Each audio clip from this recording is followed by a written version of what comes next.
Some disappearances start with a scream. Becky Watts's disappearance began with silence.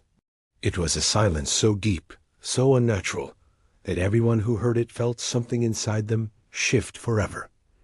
Becky had always been the spark in the room. She was bright, curious, and quietly artistic. She loved taking photos, experimenting with colors, watching movies, and just living the soft, simple rituals of teenage life. But more than anything, she craved a sense of belonging. After years of being shuffled between homes, Becky had finally found a rhythm. She was living with her father, Darren, her brother, Dan, and eventually, her stepmother, Angie, who was doing her best to make their blended family work. Life wasn't a fairy tale, but it was stable. It had warm dinners, shared living spaces, and the everyday chaos that comes with a full house. It was exactly the kind of stability Becky had always longed for. But in February of 2015, that fragile stability shattered. On the morning of the 19th, the house in St. George, Bristol, felt strangely still. Angie left for a routine hospital appointment. Becky's room was quiet. Her phone was untouched. Her door was slightly ajar. Hours later, when her father Darren returned home, that unsettling silence hadn't changed. There were no footsteps from upstairs, no humming from Becky's speaker, no soft shuffle of movement from her room, just stillness. When Becky didn't answer her phone, the tension in the house sharpened. This wasn't like her at all. She was always online, always sharing photos, posting updates, and chatting with friends. Complete digital silence was a massive red flag. The search began with hope, but that hope quickly turned to gnawing concern. Friends confirmed she hadn't sounded upset the night before. She had plans for the weekend. She was looking forward to the next day. Nothing suggested she would just vanish without a trace. But as the day stretched into a long, dark night, the feeling no parent ever wants to feel began to settle into Darren's chest. Something was terribly wrong. The police were called, and a massive search effort was launched. They scoured local parks, nature reserves, and public paths. Every familiar place that Becky loved to visit was meticulously checked. Officers combed through the darkness with torches and crackling radios. Family members knocked on doors, their faces etched with worry. Neighbors stayed awake, peering out of their windows, hoping for a sign. But there was nothing. No trace of Becky, no message, no belongings left behind, no clue to where she could have gone. A girl who was always seen, always present, had suddenly vanished. And it didn't take long for investigators to start suspecting that her disappearance wasn't a random act. It was something far more personal and far more sinister. The answer, they feared, was much closer to home than anyone could have imagined. And as the search intensified, the focus began to shift from the streets of Bristol to the very people who were supposed to protect her. The silence in the house on the morning of February 19th wasn't just an absence of sound. It was the beginning of a nightmare. The investigation would soon peel back the layers of a seemingly normal family, revealing a dark web of jealousy, secrets, and a betrayal so shocking it would leave the entire nation breathless. The truth of what happened to Becky Watts was hidden in plain sight, and when it was finally revealed, it would be more horrifying than anyone could have ever prepared for. As police tried to piece together Becky's last known moments, they started by interviewing everyone in the house, everyone who might have seen or heard something. Among them were two people whose responses immediately stood out: Nathan, her 28-year-old stepbrother, and his girlfriend, Shona. They had arrived at the house shortly after Becky's stepmother, Angie, left that morning.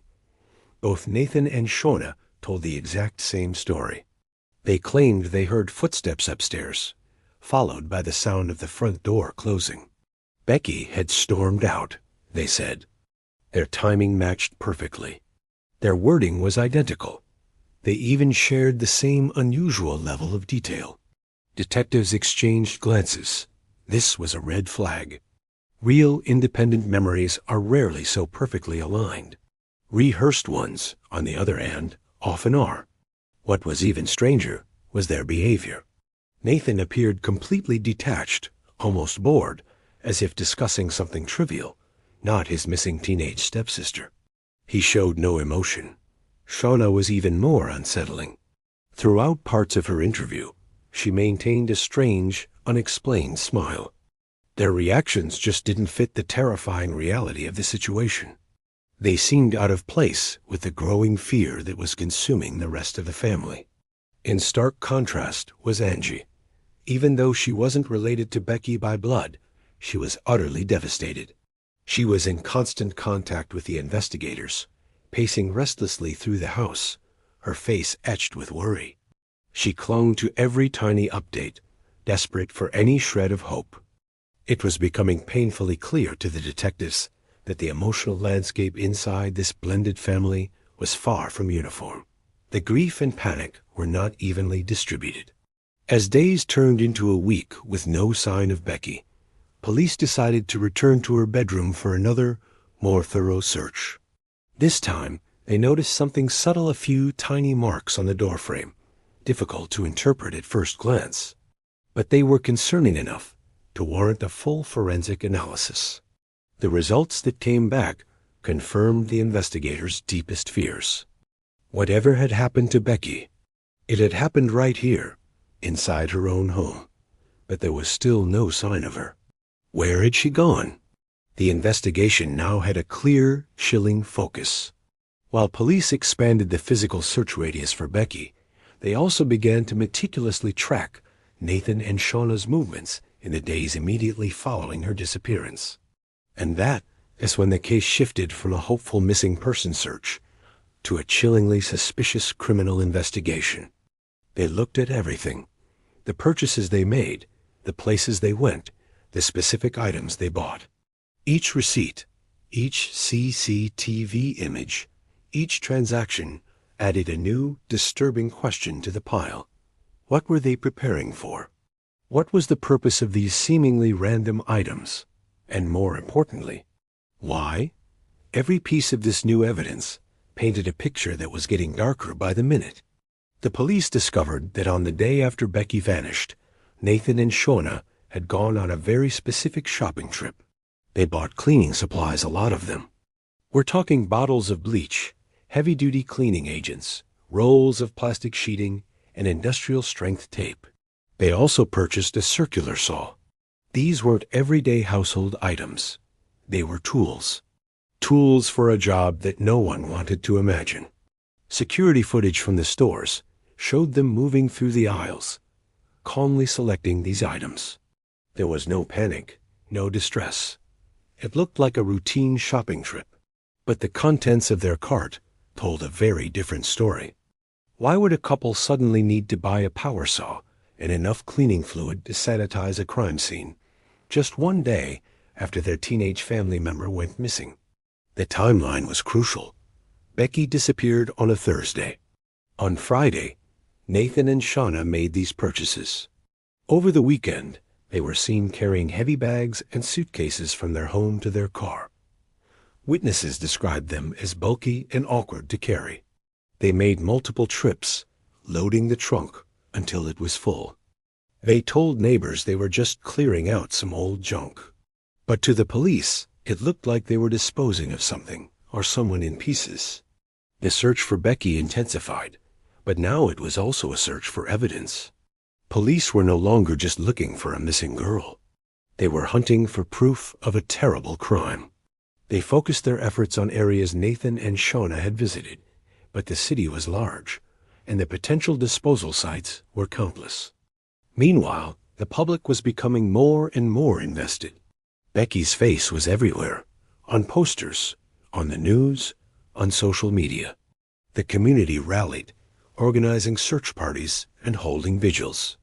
The pressure was mounting, not just on the police to find her, but on Nathan and Shauna, who were still publicly playing the part of concerned family members. But their story was starting to crumble under the weight of the evidence. The forensic team had found more than just marks on the doorframe in Becky's room. After extensive testing, they found microscopic traces of blood, and the DNA matched Becky. It was the final piece of the puzzle that confirmed the bedroom was a crime scene. With this new evidence, the police had enough to bring Nathan and Shauna back in for another round of interviews. This time, it wouldn't be a friendly chat. This time, they would be confronted with the receipts, the CCTV footage, the forensic reports, and the growing mountain of lies they had told. The investigators separated them, hoping the pressure would make one of them break. They started with Shauna. At first, she stuck to the original story. Becky stormed out. They heard the door slam. They hadn't seen her since. But as the detectives laid out the evidence, piece by damning piece, her composure began to crack. The odd smile was gone, replaced by a look of sheer terror. She knew they were caught. She tried to deflect, to minimize her role, to paint Nathan as the sole aggressor. She claimed she was scared of him, that he had forced her to help. She admitted they had moved Becky's body, but insisted she had no part in her death. It was a desperate attempt to save herself, but it was too late. Her confession, though self-serving, gave the police what they needed. When they confronted Nathan, he was as cold and emotionless as he had been from the very beginning. Even faced with Shauna's confession and the overwhelming evidence, he barely reacted. He denied everything, maintaining his innocence with an unnerving calm. But it didn't matter anymore. The pieces were all in place. Based on Shauna's confession and the collected evidence, the police were finally able to locate Becky's remains. They were found dismembered and hidden in a shed just a few miles from their home. The horrific discovery sent shockwaves through the community and brought a tragic end to the search for the missing teenager. The motive, as it slowly came to light, was as senseless as it was evil. It stemmed from Nathan's twisted obsession and resentment towards his stepsister. On that fateful morning, he had confronted Becky in her room with the intention of frightening her, but his actions escalated into a violent and fatal attack. Shauna, whether out of fear or a twisted sense of loyalty, became his accomplice, helping him execute a gruesome plan to cover up the murder.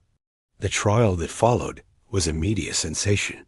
The courtroom was packed every day with people trying to understand how something so monstrous could happen within a family.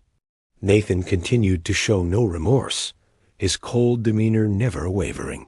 Shauna, on the other hand, tried to portray herself as a victim, a pawn in Nathan's evil game. But the jury saw through their lies. In the end, Nathan was found guilty of murder, and Shauna was convicted of manslaughter for her role in the cover-up and disposal of Becky's body. Justice was served, but it brought little comfort to a family and a community shattered by an unimaginable act of betrayal. The case of Becky Watts serves as a chilling reminder that the greatest dangers can sometimes be found not in the shadows, but within the walls we call home. When investigators first stepped inside the home of Nathan Matthews and Shauna Hoare, they were met with a scene of absolute chaos. It wasn't just messy. It was a labyrinth of clutter. Piles of belongings reached toward the ceiling. Furniture was buried under heaps of stuff, and there was barely a clear path to walk. The air was thick with the feeling of years of accumulated neglect. Every room they entered told the same story of disorder and disarray. It was the kind of environment that would make anyone feel overwhelmed, a hoarder's den where organization had long been forgotten. But then they opened one door, and everything changed. The bathroom. It was pristine, unnaturally so. The floor was scrubbed, the sink gleamed, the shower was spotless, and not a single item was out of place. Compared to the rest of the house, it was like stepping into another dimension. This stark contrast was a blaring alarm bell for the seasoned detectives. A house this cluttered doesn't just happen to have one immaculate room. Why this room? Why was it so clean? The question hung in the air, a silent testament to a secret desperately being hidden. The imbalance was too deliberate, too strange to be a coincidence. It spoke of a frantic, focused effort to erase something, to make a specific space look as if nothing had ever happened there. While the physical scene was perplexing, the digital world was about to reveal an even darker side to the story. Investigators dove into Nathan and Shauna's electronic devices, and what they found was chilling. They unearthed the history of text messages exchanged between the couple months before Becky Watts even went missing. These weren't loving or mundane conversations. The messages painted a disturbing picture of shared fantasies centered on manipulation and control, specifically targeting teenage girls. The tone was unnerving, detailing desires and plans that crossed every imaginable line. As detectives read through the exchanges, a pattern began to emerge. The consistency of these disturbing thoughts, shared between Nathan and Shauna, couldn't be dismissed as idle talk. It felt like a prelude to something terrible. When they cross-referenced the dates of these messages with the timeline of Becky's disappearance, the pieces started to click into a horrifying puzzle. The digital trail they had left behind was a roadmap to their twisted mindset. It directly contradicted their public persona and the innocent front they were trying to maintain. Their private words revealed a shared obsession that was both predatory and calculated, making investigators question everything they thought they knew about the couple. Armed with this new evidence, the police brought Nathan and Shauna in for questioning again. Their reactions were just as unsettling as the messages themselves. They were oddly detached, their emotions seemingly disconnected from the gravity of the situation. They denied everything, of course. Nathan stuck to his story that he hadn't seen Becky on the day she vanished. Shauna claimed she was just an innocent bystander, completely unaware of anything sinister. But their denials felt hollow, rehearsed. They lacked the genuine panic or desperation you'd expect from people whose family member was missing. Their words simply didn't line up with the digital evidence trail they had created. Furthermore, investigators had started to connect more physical dots. Receipts showed that Nathan and Shauna had purchased a number of peculiar items immediately after Becky disappeared, items like bags, tape, and cleaning supplies. And guess what? Items matching those purchases were later found in their cluttered home. Each discovery was another nail in the coffin of their lies. Their calm and collected demeanor in the face of mounting evidence was perhaps the most incriminating factor of all. It wasn't the behavior of a worried brother and his girlfriend. It was the behavior of two people who believed they had gotten away with something. By early March 2015, the investigation had reached its tipping point. The initial theory of a teenage runaway had completely dissolved, replaced by the grim certainty of a violent crime. The clues were no longer scattered and confusing. They were converging on a single terrible truth hidden within the walls of that chaotic house. The clean bathroom, the disturbing texts, the suspicious purchases, and the couple's eerie lack of emotion, it all pointed to Nathan and Shauna. The police had enough. They moved in and formally arrested the pair on suspicion of kidnapping. But even with them in custody, the full story remained elusive. In separate interrogation rooms, their stories began to diverge dramatically. Nathan, perhaps realizing the weight of the evidence against them, started to crack. He made a confession, but it was a calculated one. He claimed he was solely responsible for what happened to Becky. He painted a picture where he had acted alone, driven by a sudden, unplanned impulse. He insisted that Shauna knew nothing, that she was completely innocent, and had been dragged into the mess without her knowledge. He tried to portray himself as the lone villain, shielding her from any culpability. Meanwhile, Shauna was telling her own version of events. She maintained her ignorance, playing the role of the terrified, manipulated girlfriend. She claimed she had no idea what Nathan was capable of, and was just as shocked as everyone else. She insisted she was a victim in the situation, trapped by a man she didn't truly know. However, the evidence told a much more complicated and tangled story. The shared digital fantasies suggested a level of complicity that her story conveniently ignored. The evidence suggested the trust within this family hadn't just been broken by Becky. Becky's disappearance. It had been shattered long before, corroded by secrets and dark intentions. The conflicting narratives set the stage for a dramatic legal battle. The truth was not as simple as either of them claimed. Was Nathan the sole perpetrator, a monster hiding in plain sight?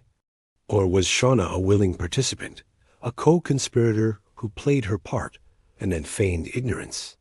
The courtroom would become the arena where these questions would finally be answered. It was there that every piece of evidence, every text message, every inconsistent statement, every forensic detail would be laid bare for the world to see. The trial promised to unravel the full, horrifying story of what happened to Becky Watts and expose the complex web of deceit spun by the two people who were supposed to protect her. 8 months after Becky Watts vanished, the nation's eyes turned to Bristol Crown Court. The trial began, and the story that unfolded was darker than anyone could have imagined. Prosecutors meticulously laid out their case against Nathan Matthews and Shauna Hoare. They painted a disturbing picture, piece by piece. First, they presented evidence of Nathan's obsession with teenage girls, a fixation that had been growing for years.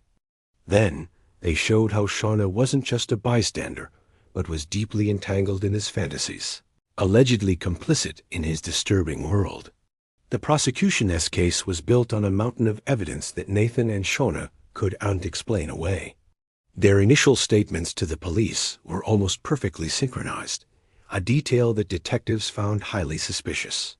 It was as if they had rehearsed a script, but as the investigation deepened, that script began to fall apart. Their stories started to contradict each other, and their behaviors in the days following Becky's disappearance were erratic and inconsistent with those of concerned family members. But the most damning evidence came from their digital footprints. Investigators uncovered a trail of text messages, internet searches, and deleted files that exposed their horrifying plan. It became clear that this wasn't a spontaneous act of violence.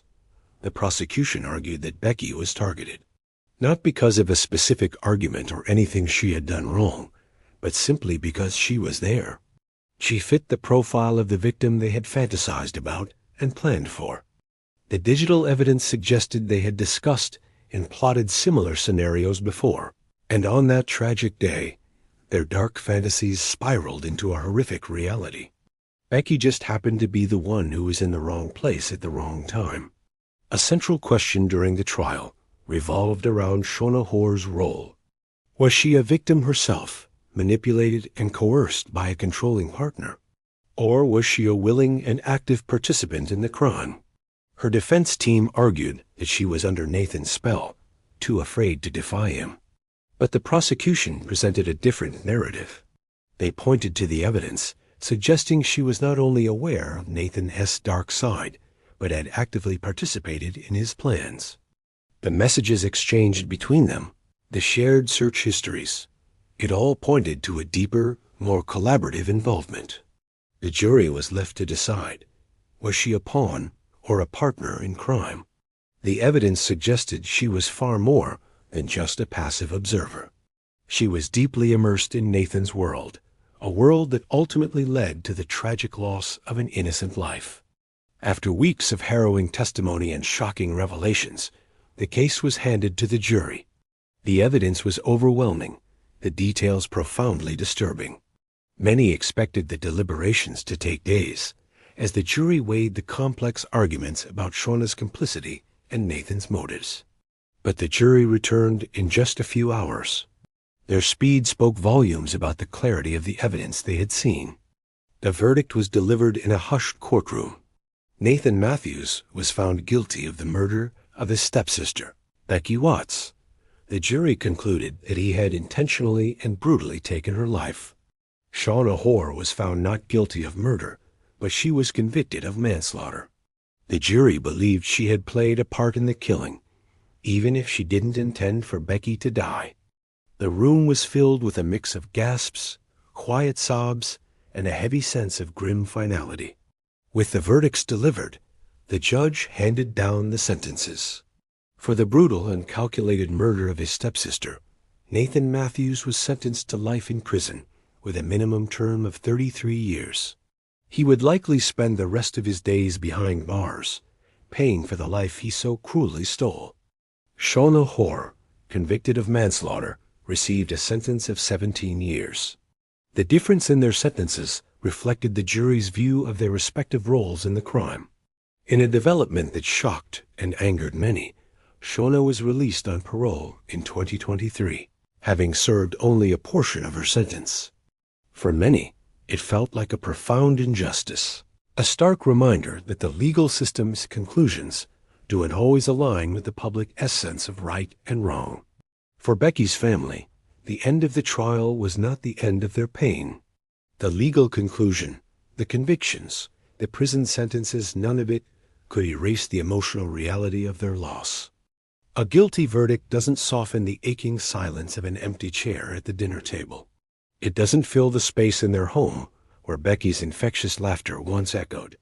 The legal process provided a form of justice, but it couldn't bring Becky back.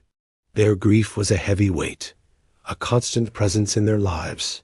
The court case was just one chapter in a story of loss that would continue for the rest of their lives. But in the face of unimaginable tragedy, Becky's family chose not to be defined by their grief alone. They chose to honor her memory, to ensure that the world remembered the bright, funny, and kind-hearted girl she was, not just the victim of a terrible crime. They channeled their pain into creating a lasting legacy for her. A memorial bench was placed in her honor, beautifully carved with a unicorn, a creature she adored. It became a place for the community to sit, reflect, and remember. Her father, Darren, poured his heart out into a book, bravely sharing the story of his grief and his love for his daughter, helping others who have faced similar losses feel less alone. The community in Bristol refused to forget Becky. Her story touched people far and wide, and they rallied around her family, offering support and ensuring her light would not be extinguished by the darkness of her death. Becky's life, though tragically short, left a lasting echo. It's an echo of love, a testament to the resilience of a family determined to honor her spirit. And it's a powerful, sobering reminder of the critical importance of paying attention. We must notice the quiet signs, the subtle warnings, and the whispers of trouble around us. Becky's story urges us to be more vigilant, to protect the vulnerable, and to never underestimate the darkness that can hide in plain sight. The case may be closed, but criminology never sleeps. Like and subscribe at Join Criminology, and step deeper into the dark with us.